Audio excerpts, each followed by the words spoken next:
What's up, everybody? It's Alain Gonzalez with musclemonsters.com, and I'd like to welcome you to another episode of Ask Alain, where I take your questions directly from my Facebook page and answer them right here in one of these videos. And if you want to get your questions answered, go to facebook.com/musclemonsters, like the page, and whenever I post a status stating that it's question time, just leave your question in the comment section and I'll try to answer it here.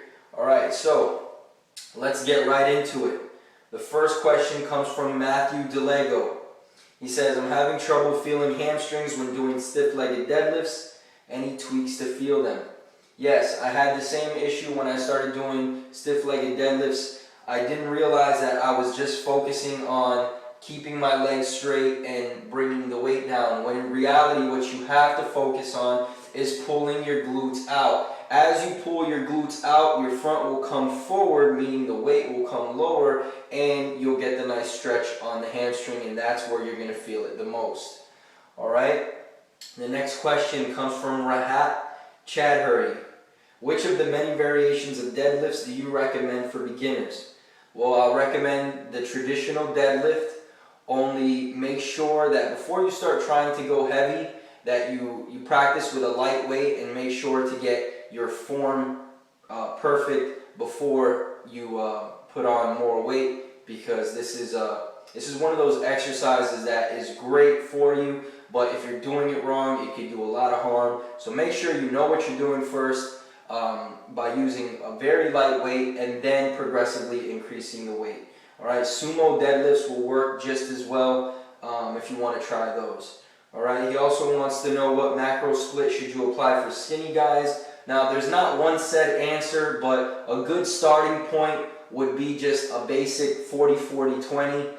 See how your body reacts to that, and then from there you can kind of tweak it for yourself. Alright, the next question comes from Ken Rub Wangchuk. How to get bigger biceps, and why do I get back pain when exercising my abs?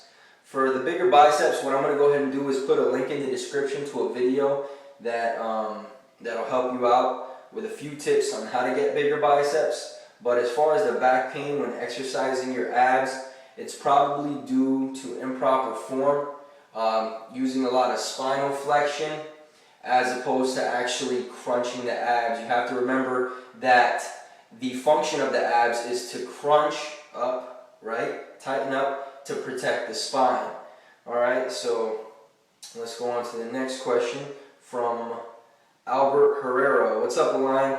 How can I work on my lower lats? I'm already doing weighted pull-ups, but any other workouts that target the lower lats better? Thanks. Alright, Albert, one good tip I can give you for the lower lats, if you want to try this at home, pretend that you're doing some kind of a pulling motion and squeeze, right? You're going to feel it a lot either in the rhomboids or, just mainly the mid to upper back. But if you go ahead and keep your elbow close to your body as you pull and you tighten, you're going to notice that your lower lats are what's getting the most action there. So any movement where you can keep your elbows close to your body and pull back is going to give you a better activation of the lower lats. So if you want to do like bent over rows, just do maybe like an underhand and keep your elbows close to your body when you do it. Seated rows, if you want to do it the same thing, keep your elbows close to your body, and that will activate the lower lats a lot better. Also, actually, now that you mention it, I'm also going to put a link in the description to another workout that is going to target the lower lats that I've been using for a long time now to build my lats up too, so check that out in the description. Alright, John Fernandez wants to know, in order to keep making gains in size and strength, is eating more on cardio days going to make that workout? No. I don't know what kind of diet you're following where the calories are higher on certain days, but progressive overload is what's going to keep you growing and keep your strength going. Alright, so if you want to continue to grow and you want to continue to get stronger, then you need to focus solely on outperforming your performances. Write down all your workouts, write down the weights you're using, try to get what the total workload that you're using, and every time you go into the gym to perform that workout, make sure you're doing a little bit better. And this is going to create new stimulus, and it's also going to help you get stronger a lot faster. Otherwise, you're just going to be maintaining whatever size you have, or it's just a shot in the dark. All right, Adrian Sauer. Hi, I'm doing your 21 days to massive arms program. Is there any ideal time frame in which one should finish the workout, say 1 hour for example? It's okay to take longer, so long as the time outs are between the sets, blah, blah, blah. Okay, I understand. You want to know if there's an ideal time in which you should finish your workout, and the answer is yes. Yes and no. Yes, because each workout has a set rep tempo and a set rest period, so if you're following those two things, then automatically you will finish the workout in X time.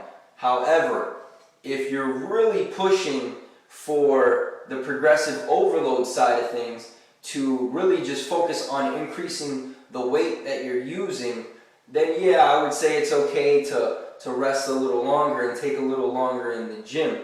However, there is a set rep tempo and a set rest period in between sets, so as long as you stick to those, you're not going to be spending too much time in the gym. So like I said, if you're sticking to the workout routine the way it's meant to be, then you'll always spend the same amount of time in the gym. But if you're really focusing on that progressive overload by increasing strength, then I would say it would be okay to take a little bit more time to rest in order to make sure that you're potentiated and you're able to lift the heavier weight as you go. All right, and last question, Dominic Jamoa. Hi, Alain.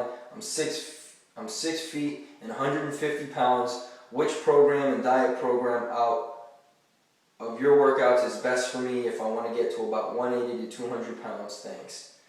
I have to say that Bony to Brawny is probably the best workout program and diet that I have put together for naturally skinny guys who want to build muscle. So I'll put a link in the description to that as well if anybody else wants to check it out.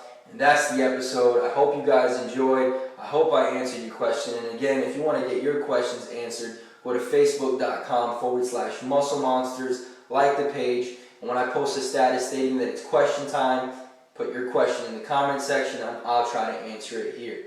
I hope you guys enjoyed, and until next time, I'll see you later.